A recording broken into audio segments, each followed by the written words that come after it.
Paranormal believers of Reddit, what made you believe?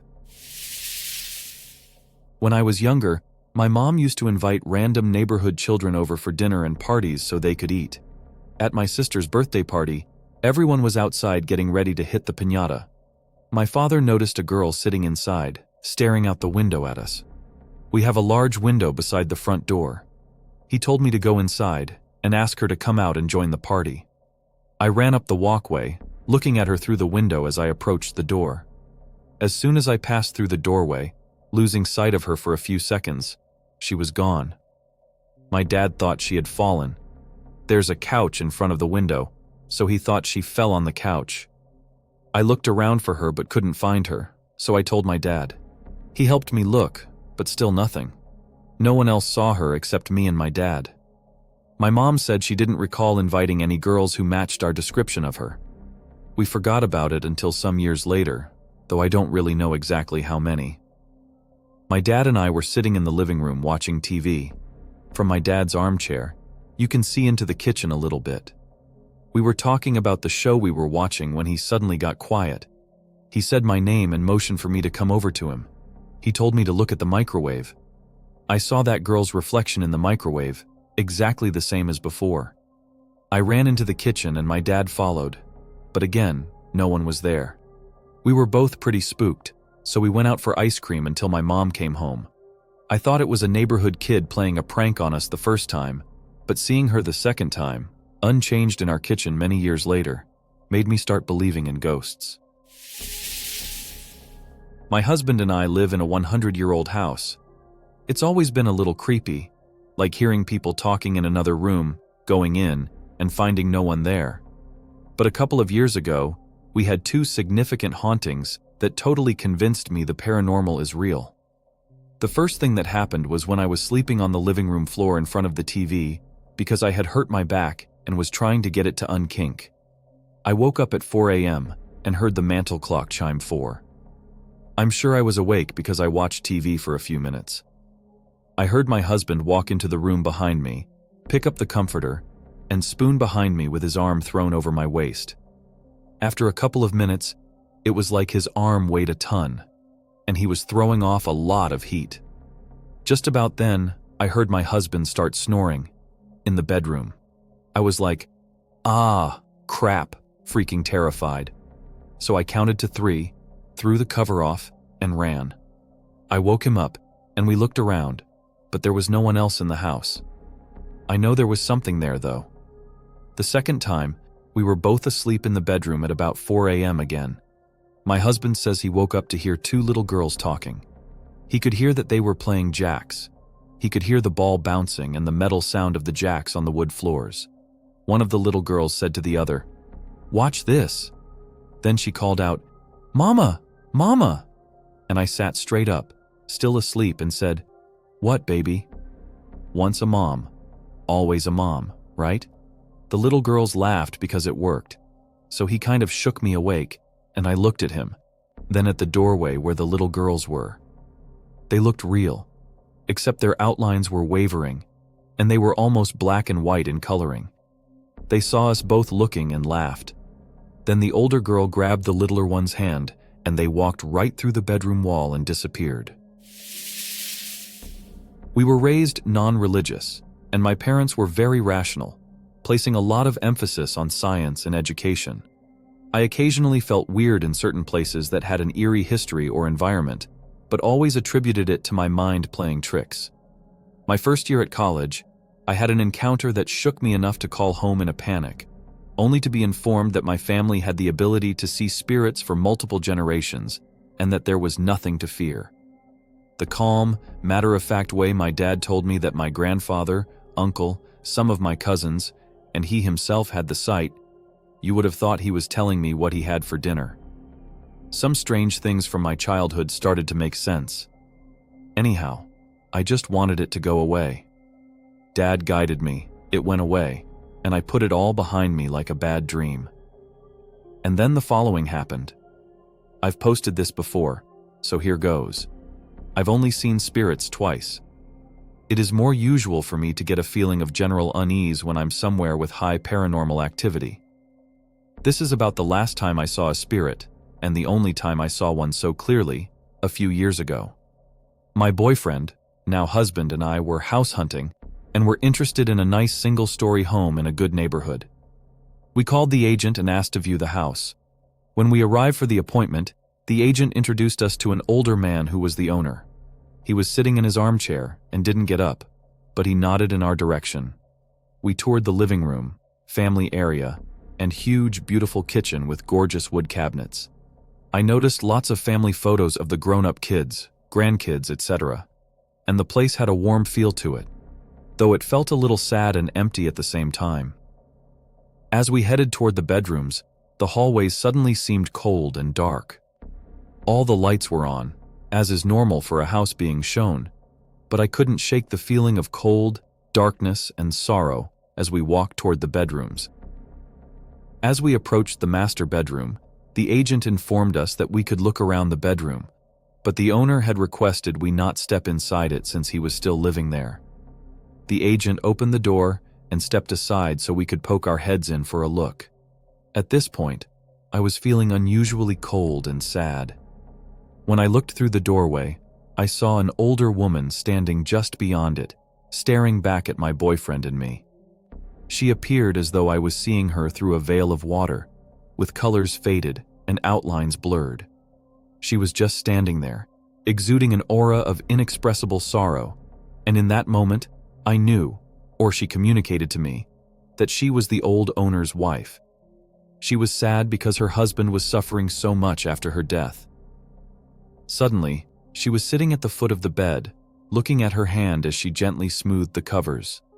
She told me wordlessly that this bed was where she had died after a long illness, and her husband had never left her side.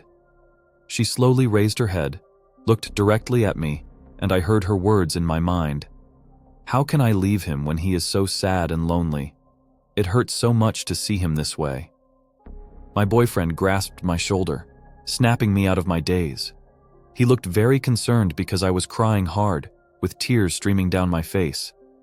I babbled that the owner's wife was there, she had died there, and she was sad because her husband was so heartbroken and she couldn't leave because of his sorrow. My boyfriend, who knew about my sensitivity, hadn't seen anything but gave me the car keys and told me to wait in the car while he finished up with the agent. I sat in the car and sobbed for a good while. When my boyfriend returned, he asked me what I had seen. I told him pretty much what I've written above, and then I asked if the agent had said anything. My boyfriend managed to find out that the old man was selling his house to move in with his son since his wife had recently passed from cancer. He tried to ask if the wife had died in the house, but the agent didn't answer and quickly changed the subject. This experience affected me deeply in many ways. I learned that the departed have a place to go, and that not coming to terms with our grief affects not only ourselves and our living loved ones, but the fate of the departed as well. If you love someone, you have to learn to let them go, one way or another. We never did end up getting that house. I used to live in NC, in a small town no one's ever heard of. I used to think about ghosts all the time, but only for fun. I never considered them any different from Santa or fairies. One night, my mom told me she was sending me to Bible summer camp. My experiences there had been isolating and negative, so I had a breakdown because I really didn't want to go. I didn't know anything about what spirits could or couldn't do, especially back then, and I wasn't one to pray at that age. So, I decided to ask any spirit in my house for help once my parents had left. I called out, "Is anyone here? Can you please help me?" a few times. Before I continue, I need to stress. I had lived in that house for about 10 years by that point. I was an abused kid too, so I taught myself to be very keen to every noise the house made, whether naturally or by the people living in it. I knew every creak by heart at that point. If someone was in the house, I would know, and I would know who it was based on their walk. And I knew for sure the difference between normal creaks and walking sounds, the difference between the levels, which door was being opened and closed, etc. So, after a while of calling out for help, I heard something. My parents' door unlocking from upstairs, opening, and swinging shut. A pause. I called out again, thinking my parents might still be home, and maybe I made a mistake, which I distinctly remember because if they heard me crying, I would have gotten yelled at. Hello? Is anyone home? Another pause. Then I heard footsteps walk along the hall above me, tentatively. They were light, like someone who weighed so little and was walking barefoot. It was almost the same sound as a cat, though my cat was outside, and these were distinctly human steps. No one was home. I called out one more time. Hello? The walking slowly made its way to the top of the stairs and paused, as if leering down from the top step, something I would often do if there were a stranger in the house or if I was listening in on people downstairs. Then, very slowly, I heard this entity walk all the way down the steps and leisurely walk towards me down the hall. I saw a glimmer of light, like a sunbeam catching the edge of a dress beneath the trees, and the footsteps stopped about a yard in front of me. I nervously tried to explain myself, but I felt a confusion and irritation from this thing. I didn't hear words or see much of anything, so I didn't know how to close the conversation. I just awkwardly walked away to watch TV, but I felt eyes on me that whole night. I think I just woke them up, and they were annoyed. Ever since then, I've been a believer, and I've had more unexplainable events happen there too, but not much since I've moved out. A couple of friends, and one hot roommate, rented a house in the next city over. It was a one-floor house with a partially finished basement. The owner had started the job but never completed it. Only the outer walls and one interior room were put in. The main area was open with a single light bulb hanging from the ceiling. There was a scattering of old furniture around. My friends used the basement to host parties. Apparently, there was a standing request not to sleep down there, a request that I did not hear. We were maybe 20 or 21 at the time. After one party, people started going to sleep wherever they could find space. I picked the only open spot I could find, this old couch in the basement. I woke up after just a few hours. It must have been 4 or 5 a.m., and I heard a guy and a girl whispering and giggling in that partially built room next door. It sounded like someone who was at the party, so I got up to ask them to be quiet.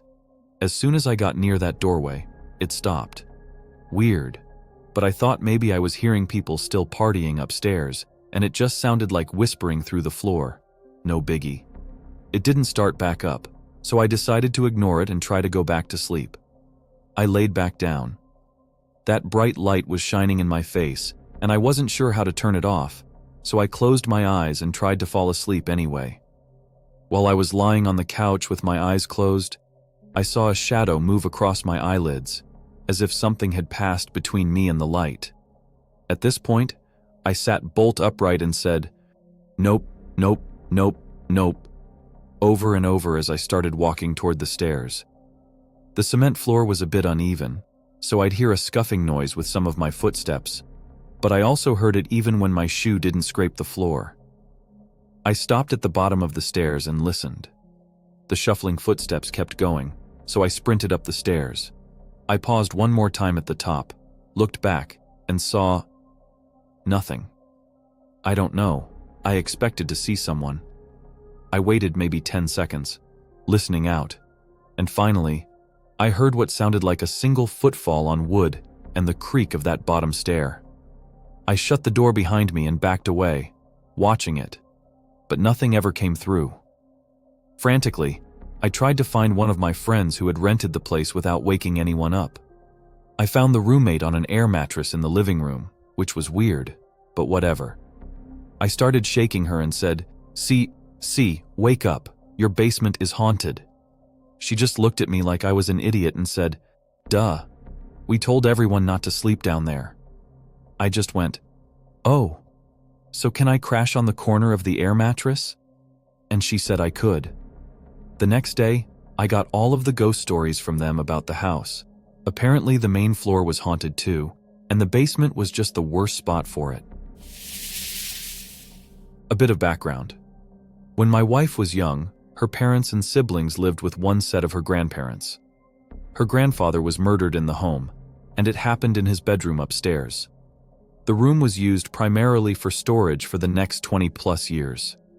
Her parents tried to sell the house multiple times, but living in a small town, everyone knew about the murder, and the house would not sell, so they stayed. Years later, while my wife and I were engaged, there was a murder trial that I attended in support of her family. I saw the crime scene photos, important later. A few years later, we had 2 kids. The oldest was 6 at the time. My wife's family does not talk about the murder, and our kids still do not know about it. My father-in-law decided he wanted the room where the murder happened to be a hangout for the grandkids when the family was in town. He put sleeping bags and a TV in the room ahead of a holiday, days-long get-together. We didn't like it, but stayed silent, since the murder was a sore subject. My father-in-law also wanted all the grandkids to sleep in there together. We were the first to arrive, and my son went into the room alone. He usually couldn't sit still long at that age, so after a couple of hours, I decided to check in on him. Here is our conversation. During the whole conversation, he was still, rigid, and would not look away from the TV. "Hey buddy, is everything okay up here?" "Yeah." "Okay, have fun." "Daddy, do I have to sleep in here? I don't want to." "Why not?" "I am not alone." Every hair on my body stood up. "Well, yeah, I'm here with you, buddy." "No, there is someone in here with us." "Are they nice? Mean? A grown-up? A kid?" "A grown-up." "What are they doing right now?" "They are watching you." "You've never said anything like this at your grandparents' house before, and you've been here a lot." "They don't leave this room, and I've never been in here before." "Where are they now?" Without looking away from the TV, he pointed to the far corner where his great-grandfather was murdered and said, "They are standing over there. They don't move much." "Okay, buddy, you don't have to stay in here." And he left the room with me. In high school, I was babysitting for a single mom and her 2 kids. It was the middle of winter, and when I arrived, it was already pitch black out, around 6 p.m. She lived in a duplex.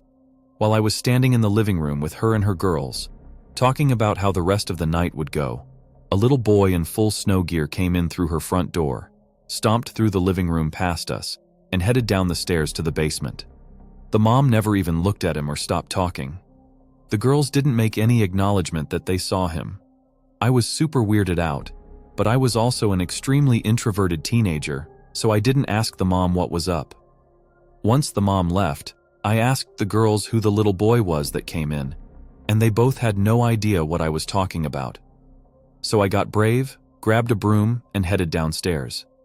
It was a small, unfinished basement. Just one single room with no closets or anything. No one was down there, and the little boy definitely had not come back upstairs in that time. So weird. And the only time I have truly believed I experienced something paranormal. I normally scoff at ghost stories and stuff. I was walking home one night from my grandmother's house. We lived in a village in rural Ireland.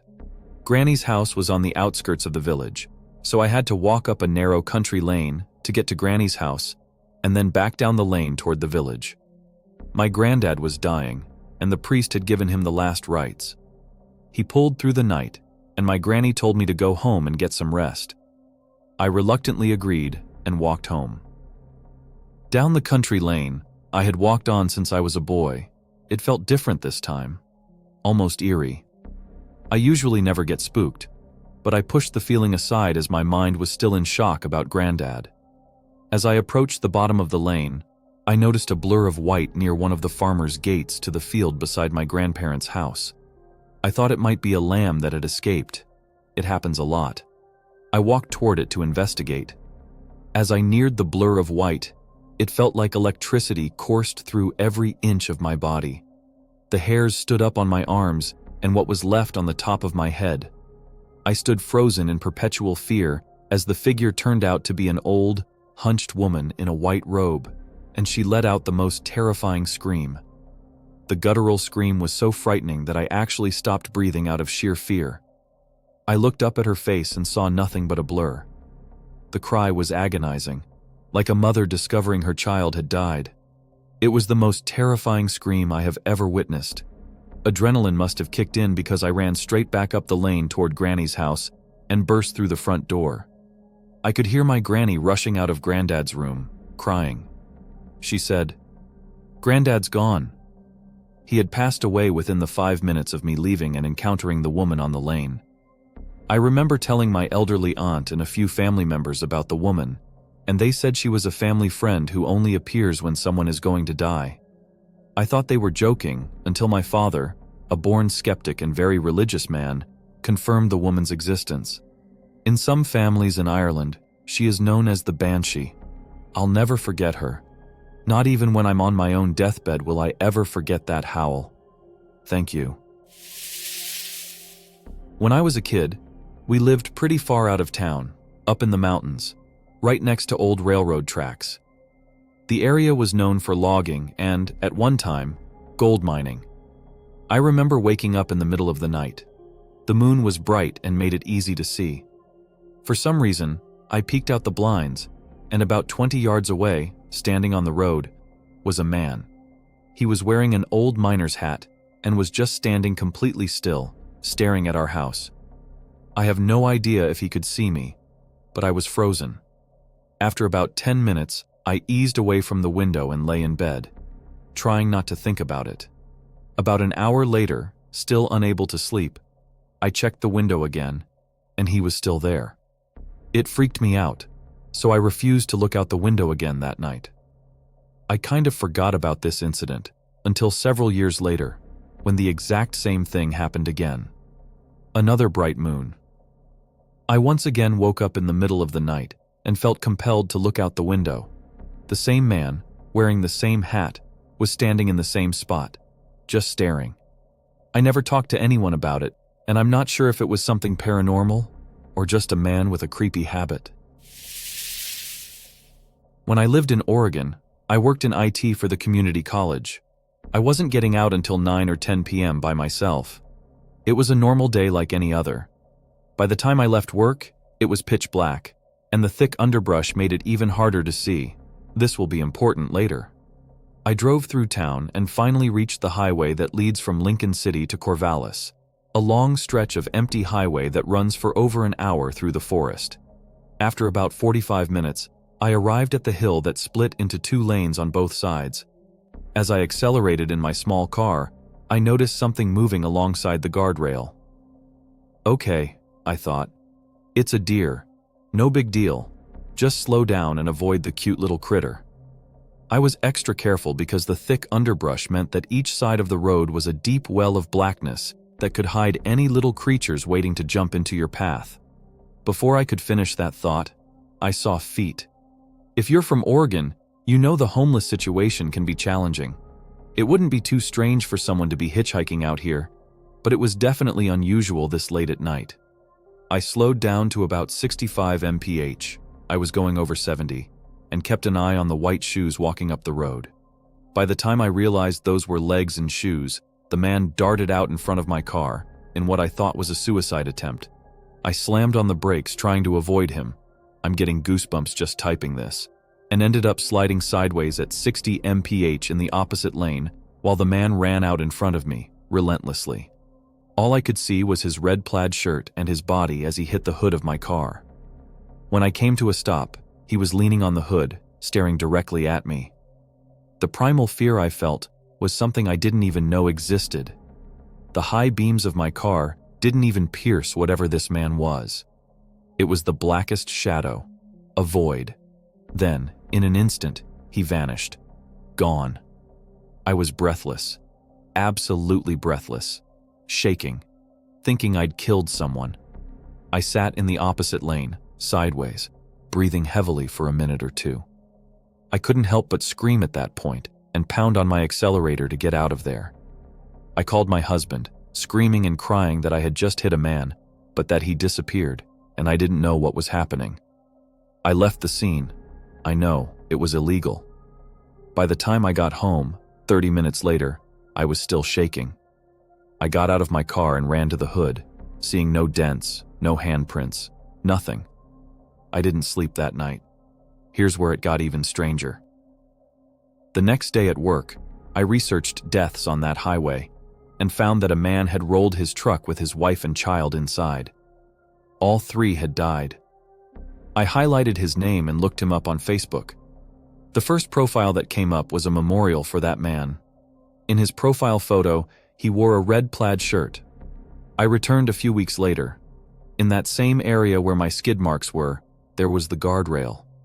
Tied to that guardrail was, and probably still is, a moldy child's toy, a rabbit. Something is deeply, deeply haunting about that highway.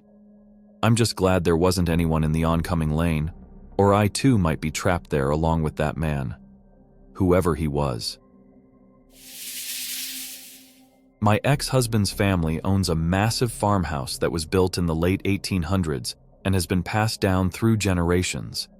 They inherited it from a pair of bachelor brothers and their sister, Aunt Kate. Legend has it that she died in the attic, which is why you hear pacing up there at night. She has a habit of taking things like my ex-mother-in-law's jewelry and moving them around the house. The music room used to serve as the funeral parlor for the area long ago. They had the original furnace in the basement, which looked big enough to incinerate bodies. One time, I came home and noticed my cat was halfway off the ottoman, kneading with his paws as if someone invisible was petting him and holding the front half of him. I went over and ran my hand under him, but without touching him, and he fell down. My ex was woken up one night by a lady in white standing over him, staring down at him. My ex is an electrician and farmer who wouldn't make up such a story. Aunt Kate's room, where she once lived, is freezing cold all year round. There's no air conditioning, and it gets hot and humid in the house. One time, I slept in there with 7 quilts on in the middle of summer. I went to bed with the door closed. It squeaks loudly when opened, and the wooden floors also squeak. In the middle of the night, I sort of woke up feeling hands going up and down my sides, tucking the blankets in as if someone were doing it for me, like you do for little kids. I opened my eyes, even though I was terrified, and nothing was there. The door was open, which would have woken me up from the loud squeak. My ex remarried and had a daughter who always sees an old man in overalls at the top of the stairs who doesn't want her to go up. She's 10 now and has seen him constantly since she was little. When I was 26, my mother bought a house. She took me on a tour, and I saw the entire house except for one bedroom. She wanted me to see it, but I couldn't cross the threshold without feeling as if something were attacking me.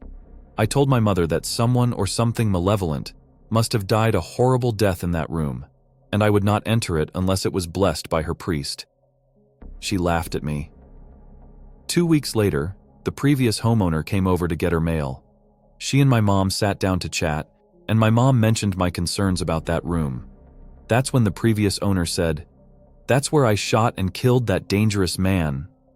My mom pressed for details and discovered that 20 years earlier, the woman had been home alone when she suffered a home invasion.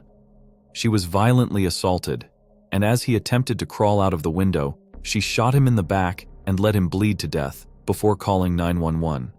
He was a known predator wanted for murder in 3 states. My mom had a sage scrub and a blessing done, and then I was able to enter that room. When I was pregnant and alone in bed, I'd hear scratching and tapping coming from inside my walls nearly every night. I had encountered squirrels and mice in my walls before, and knew how they sounded. This was different. It would start right by my head, and slowly make its way up the wall to the ceiling, then turn and start down the other wall on the opposite side of my bed. Every night for about a month, this would happen, but I was so exhausted that I would just force myself to sleep. Then it all came to a head one night. The tapping and scratching started as usual up the wall, but then stopped when it reached the ceiling. Next thing I knew, something had landed on the tops of my blanketed legs. It felt like a cat or something. I screamed, turned on the light, and leaped out of bed. Nothing was there. I checked the entire room, under the bed, and in the closet. Nothing. I ended up sleeping on the couch that night. The next night, the scratching and tapping started up again on my wall, but I had had enough at this point. I yelled loudly into my dark room, "Knock it off tonight! I want to sleep!" And it stopped. Just like that. I never heard another tapping or scratching sound again. The fact that it was intelligent enough to respect my wishes, though, is what scares me the most. I work overnight as an RN on a pediatric ICU floor. Most of our patients are sedated, paralyzed, tracheostomy and ventilator dependent, etc. One side of the floor is where our acute trauma kids go, severe accidents, drownings, etc. And the other side is where our chronic kids go. These are usually the kids that are termed our frequent flyers. When they're not in the hospital, they live at a facility that provides 24-hour medical care. Once they get discharged, it's only a matter of time before they're back, usually 2 to 3 weeks, usually due to respiratory failure. Most of them do not have parents who visit or call. They just lay there staring at the ceiling and get their medications and tube feedings. It's very depressing on that side. One of my patients was a chronic kid. She was 5 years old. Her medical history was incredibly complex. She was track and ventilator dependent. She was delayed, but she was with it, so to speak. Every time she was readmitted to our floor, and I had her as a patient, she would smile the biggest smile when I'd walk in at the start of my shift. I made it a point to spend time in her room with her whenever I could, since she didn't have parents who came. I would do silly dances or sing her songs and make her smile. Since she had a track and was hooked to the vent, she wasn't able to make noise. So when she would cry, it was silent, and you would just see the tears streaming down her face. She absolutely loved the movie Frozen. It always made her stop crying. If I would walk in and the movie was finished, she would tug on the sleeve of my scrub to play it again. And I would. That was our thing. I didn't mind being on the chronic side as much when she was there. I care for all of my patients, but she held a special spot, and I believe she knew it. She was discharged back to the medical facility she lived at. It had been a while since she came back this time, maybe 2-3 months. But when she did, she looked bad. Worse than ever. She required way more oxygen than her usual baseline this time. She had lost a lot of weight. She was already very small for her age, and her eyes were sunken. It hurt me to see her that way. I did my dances and my songs, and she didn't smile. I would talk to her, and she wouldn't react. She wasn't really tracking and following with her eyes. She wasn't herself anymore. She was clearly deteriorating. This was expected due to the multiple congenital issues she was suffering from. But still, it was hard to watch. She was there a few weeks, and her prognosis was pretty poor. My last shift with her, she was hardly able to raise her arm. But she did, just to tug on my sleeve so I could put Frozen on. So I did. It was otherwise a regular night. I went home and slept and woke up just in time to come back for my next shift. I was expecting to get my same patient assignment, and I saw I had the same room number, but the name was different. There was someone else in her room. I asked what happened, and their faces all fell as they told me she had coded in the morning, and they weren't able to get her back. She passed away. I wasn't there. I was totally devastated. I held it together, and I didn't cry, but this shift had a heaviness to it. I was really sad, and it just felt like I was drifting from room to room the whole night. Fast forward to 3 a.m., I needed to go into that room to start the new patient's tube feed. There was nothing on the TV, but the patient was awake. I put on the movie Coco, so he would at least have some background noise. As I was starting the pump, I felt the hairs on the back of my neck stand up, and I had goosebumps down my arms. Just as I was about to turn to leave, I felt it. 2 tugs on my sleeve. I froze in place. At first, I felt really afraid, but then I got the most overwhelming rush of emotion all at once. I ran to the bathroom, and I cried so hard. It took me a while to gather myself. I splashed water on my face and went back to my desk to chart, trying to shake off what had happened and just tell myself it was impossible. My grief was causing me to imagine things. At 0400, exactly 1 hour later, the feed was done. I went to the room, and I paused at the doorway. Frozen was playing. I had only put Coco on 1 hour ago. It couldn't have been finished. I stood there in disbelief. I've never really had anything paranormal happen to me before. But in that moment, I had the warmest feeling. I just knew she was trying to tell me she was okay or something. I can't explain it, but it made me smile. I've been in that room plenty of times since, and nothing weird has ever happened again. It only happened that one night that she passed. It's almost like she was saying goodbye. And I'm glad. I would be sad if, even in the afterlife, she was confined to a hospital room. I like to think that wherever she is, she's free to walk and laugh and watch Frozen on repeat. While at university, I lived directly next to a purportedly haunted cemetery in what is considered one of the most haunted cities in the country. The odd part about my living situation is that the basement apartment I stayed in was uniquely below the cemetery, so you could see tombstones at about eye level from the windows. One night during the winter, I woke up freezing cold as my sheet had fallen off my futon, sleeping on the floor. I rolled over to grab it and realized that there was a man standing and looking out of the window, not 4 feet away from me. I could see details of his face clearly, as there was a floodlight through the slats of my blinds. He had glasses and a mustache and appeared to be in his mid-40s. I'm not sure why, but this didn't freak me out, and I must have chalked it up to thinking I was dreaming, because I grabbed the sheet and went back to sleep without a second thought. A few hours later, I woke up again to find my sheet missing. This time, it was about 30 feet away in my kitchen, which is visible from where I sleep. The man was now standing and staring the opposite way towards the cemetery, and this time, I really paid attention. I sat up and said hello, but got no response. After staring at him standing there for what seemed to be minutes, he moved out of sight in a very odd manner, which could only be described as sliding on ice. After a half hour of sitting and staring and saying hello to the room, I finally mustered up the courage to flip on my lights and go to the kitchen to retrieve my sheet, to confirm that, yep, nobody was in the apartment with me. The entire situation was bizarrely serene. I didn't feel any fear at all, just confusion. My paternal grandmother was very involved in her church community and would often bring me along for get-togethers, parties, funerals, and other functions that involved people we knew. I was probably 7 or 8 when we visited a nice old lady and her family to deliver gifts the church had put together for them.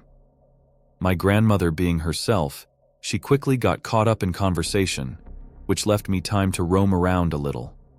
The house was large and featured a long, tall wooden staircase leading to the upstairs.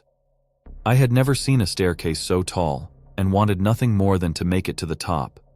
But when I took the first step with my hand on one of the support columns for the banister, I saw a very tall man looking down at me from the top. He was leaning on the banister and, with an incredibly deep voice, complete with a heavy southern drawl, he told me, "Boy, those stairs aren't safe. You are too little. Don't you come up those stairs or I'll give you a whippin'." Being the good kid I was, I apologized and left the room, though I'm pretty sure his eyes followed me. Fast forward about 15 years, and I met one of the old lady's grandchildren at her funeral. I asked about the grandfather, who I presumed the tall man was, and I was told he died almost 30 years prior. Apparently, he had fallen down those steps and cracked his head. The grandkid thought I was pranking him, but I was in disbelief. "Tall man with a deep voice?" I asked. He looked at me with shock. "Yeah, Mama said he had one." "How do you know that?" I casually replied. "I met him once." I managed an internet cafe and comic shop that was in a 150-year-old building. On this particular day, we had a bunch of people who wanted to keep gaming after hours, so we closed quite late. After finally getting all the customers out past midnight, I was doing some paperwork in the back office. I was alone in the store for about an hour when I looked up through the two-way mirror and saw someone standing near the front of the store. Most of the lights were off, but I could clearly see a man wearing a fedora standing by our front cash register. The building we were in was quite large, and the distance from the back of the store to the front was close to 100 feet. We had big bay windows backlit by street lamps, and I could clearly see a person standing as if they were waiting for service. I cursed myself for forgetting to lock the door, walked down the hallway, and into the main store area, but there was no one there. I double-checked the door. Locked tight. I felt like I wasn't alone, but after flicking the lights back on, it seemed I was. Lights off, back to my papers. Half an hour later, I felt as though I was being watched. I looked up through the mirrored window again and saw the same shadow, except this time it was a few feet to the left and much closer. A man, on the short side, wearing a fedora, was facing the security window. I immediately grabbed my keys and left through the back door. When I was younger, we lived in my grandparents' old house. They had built a new one and moved. The house was always creepy. There was a long hallway with no windows, stretching from the kitchen to the end where the pink bathroom was located. That was the kids' bathroom, and I always hated it. I disliked that hallway. Whenever we were in the living room, you would always catch a glimpse of someone standing at the door into the hallway, out of the corner of your eye. Sometimes, something would pass and block the light in the hallway. At night, we'd always hear running on the roof. Our roofs were flat, and there was a stairway that led to the roof from inside the house. Back and forth, as if someone were playing up there. But I think the creepiest things that happened were, we'd always see our mother, either in the hallway walking into her room or the kitchen, or she would come to our room and say something at the door, same hallway, and then turn and walk into her room. When we followed her into the room she went into, she wouldn't be there. She would either be in a different part of the house or not be home at all. I was asleep on the top bunk of our bunk bed. My two sisters and I slept in the same room. I remember waking up late at night to the sound of my mother calling me. The voice was echoing, so it sounded like it came from the bathroom that was between our room and my parents' room. I got up, put my feet on the ladder, and was about to climb down when I looked down at the bottom bunk. It was a queen-sized bed, and found my mother asleep with my sisters. She'd usually read to us every night and probably fell asleep. While I was staring at her, I heard my mother calling me again. I remember freezing. I just stayed quiet. My mind was trying to make sense of it. I was only about 8 or 9 years old. The voice was getting a bit impatient or angry. I was frightened, and all I could do was climb back into bed and get under the covers to wait for the voice to stop calling me. I think it called me another 2 times and then stopped. I don't even remember falling asleep. That was one of the scariest memories I have from that house. I hated it. We don't believe in ghosts. We believe in jinn, which are entities that can live in older areas, abandoned places, and deserts. But if you build in areas that were previously desert, like in our case, you could be building in places where they inhabit. Some are good, some are not. But we've been taught not to interact with them and to respect their boundaries. Growing up, I had just seen the movie White Noise. I was, and still am, big into paranormal stuff, dreams happily of the day I met Zach Bagans. So, I thought I would try to talk to the dead. At the time, I had an urn with my dad's ashes, took them out, put them on my bed, and sat there with a digital recorder, asking questions, talking, and listening back. I heard nothing, and after about 30 minutes, assumed I was just inexperienced or needed better equipment. But I was 15, so where was I getting the money? I got up, turned around, and that's when, alone in the house at 1 a.m., there was a single knock at the front door. But not like a pounding, just a gentle tap, as if someone had to knock but was trying not to be noticed. I went out, sweating bullets, and since I could see the front porch from inside, I turned on the lights. Nothing was there. The front yard, driveway, and yard were empty. I closed the blinds, went back to the door, and turned off the lights. Maybe half a second later, I heard a sound, like someone dragging their nails individually down the cross-hatching of a screen door. A quick tick-tick-tick. But no one was there, and there was no way I missed it or they ran up that fast.